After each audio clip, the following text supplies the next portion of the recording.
Popular front of India पर पाबंदी लगने के बाद उसके खिलाफ क्रैकडाउन का सिलसिला लगातार जारी है और अब उसके सोशल मीडिया अकाउंट्स को भी बंद किया जा रहा है।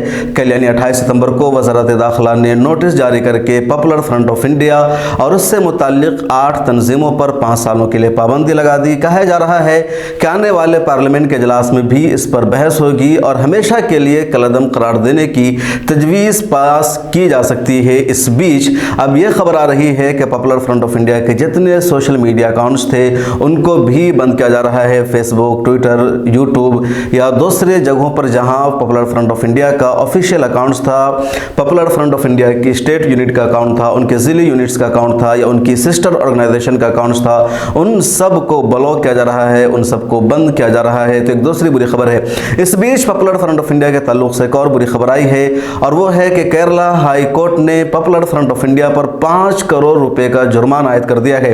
दरअसल 23 सितंबर को पॉपुलर फ्रंट ऑफ इंडिया के लोगों ने पूरे केरला में एहतजाज किया था। केरला बंद की कॉल दे रखी थी। एहतजाज के दौरान इन लोगों ने सरकारी गाड़ियों को, ट्रांसपोर्ट को नुकसान पहुंचाया था। हाई कोर्ट में दोनों की अर्जी दाखिल थी।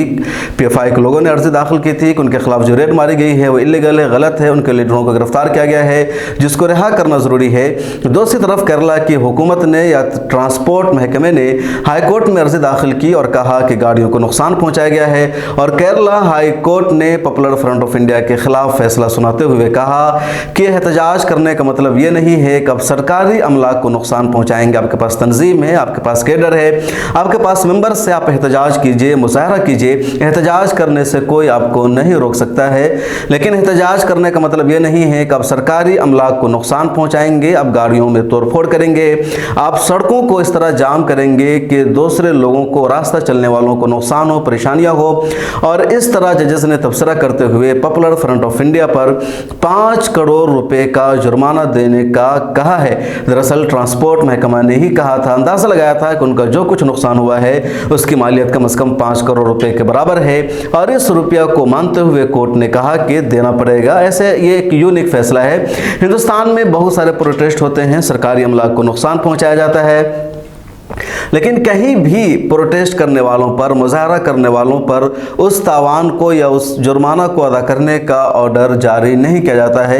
पिछले दिनों बिहार, उत्तर प्रदेश समेत देश के कई राज्यों में एहतजाज हुआ था और एहतजाज हुआ था आर्मी में भर्ती वाले मामले में, यानी अग्निवीर का मामला था। जैसे ही अग्निवीर स्कीम का ऐलान किया, बिहार से एहतजाज शुरू हुआ और पूरे हिंदुस्तान में एहतजाज की लहर फैल गई थी और रेलवे का सबसे ज़्यादा नुकसान हुआ था, बसों का नुकसान हुआ था।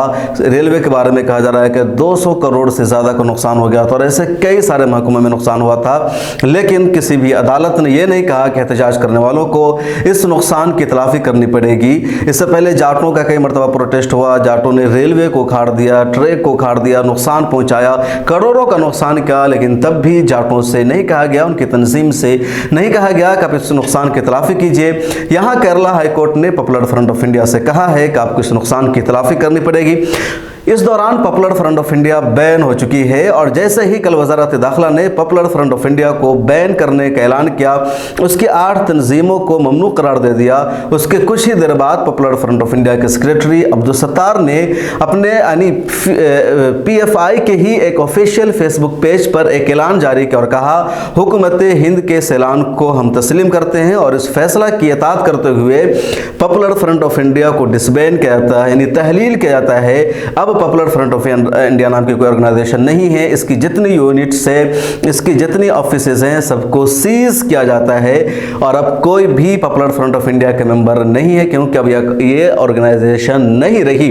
तो जैसे ही उन्होंने ये ऐलान कर दिया, इसका मतलब ये हुआ कि अब कोई भी पॉपुलर फ्रंट ऑफ इंडिया के मेंबर नहीं रहा। सरकार ने उस ऑर्गेनाइजेशन को बैन कर दिया और किसी भी बैन ऑर्गेनाइजेशन का कोई मेंबर पाया जाता है, उस ऑर्गेनाइजेशन के नाम पर कोई भी एक्टिविटी की जाती है तो जुर्म समझा जाता है और ऐसे शख्स को गिरफ्तार किया जाता है, उसके खिलाफ सजाएं आयद की जाती है। लेकिन पॉपुलर फ्रंट ऑफ इंडिया के सेक्रेटरी अब्दुल सत्तार ने बैन का ऐलान होते ही अपनी तरफ से ऐलान कर दिया कि हुकूमत के इस फैसले को हम तस्लीम करते हैं और हम इसे तहलील कर रहे हैं पॉपुलर फ्रंट ऑफ इंडिया को, जिसका मतलब यह हुआ कि अब पॉपुलर फ्रंट ऑफ इंडिया नाम की कोई ऑर्गेनाइजेशन नहीं रही। लिहाजा कोई भी क्लेम नहीं कर सकता है कि वो इसका मेंबर है, इसका नाम पर काम कर रहा है।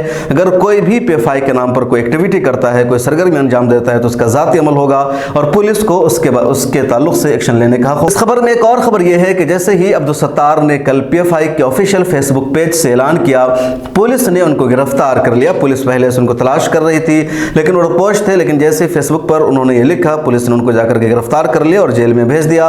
पॉपुलर फ्रंट ऑफ इंडिया के ताल्लुक से कुछ अहम खबर थी जिसका जानना जरूरी था, और सबसे अहम खबर यही कि कल 28 सितंबर को पॉपुलर फ्रंट ऑफ इंडिया पर 5 सालों के लिए बैन लगा दिया गया, उसके 8 तंजीमों पर बैन लगा दिया गया। और आज 29 सितंबर को अब पॉपुलर फ्रंट ऑफ इंडिया के तमाम सोशल मीडिया अकाउंट्स को भी बंद किया जा रहा है।